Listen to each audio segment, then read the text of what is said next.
ఇలా పైకెత్తినటువంటి పడగని కిందనే ఉన్నటువంటి పాదానికి కొట్టకుండా వింపి అది వెళ్ళిపోవాలి అంటే పరమేశ్వరుడి ఆజ్ఞ ఒక్కటే కాపాడు.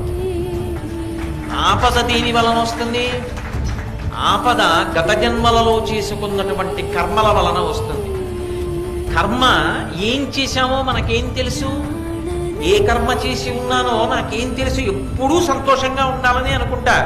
కానీ దుఃఖం ఎందుకు వస్తుంది? ఏదో ఉంది గత జన్మలో చేసిన కర్మ, ఆ కర్మ ఫలితాన్ని ఇస్తోంది. గత జన్మలలో చేసినటువంటి పాప పుణ్యములను తన దృష్టిలో పెట్టుకుని వాటికి ఫలితములు ఇవ్వడానికి సిద్ధపడినటువంటి పరమాత్మకి సమస్త లోకము పరతంత్రులు తప్ప ఈశ్వరుడు మన ముందుకి వచ్చి ఎదురుగుండా నిలబడి, గత జన్మలో నువ్వు ఫలానా పాపం చేశావు కాబట్టి రేపు పొద్దున్న నీకు ఈ ఫలితం ఇస్తానని, కానీ నువ్వు గత జన్మలో చేసిన ఈ పుణ్యం ఉంది కాబట్టి నీకు ఎల్లుండి ఈ సుఖాన్ని ఇస్తానని కానీ చెప్పి ఇవ్వడు. వెనక ఉంటాడు, నిశ్శబ్దంగా ఫలితాలను ఇస్తూ ఉంటాడు. ఇచ్చినప్పుడు మనం ఏడుస్తాం. కానీ అలా కాకుండా ఈశ్వరా, జన్మలో నీ యందు నిబద్ధత లేక పాపకర్మ చేసి ఉన్నాను, ఈ జన్మలో నిన్ను నమ్ముకున్నాను, నువ్వు తప్ప రక్షకుడు లేడని తెలుసుకున్నాను.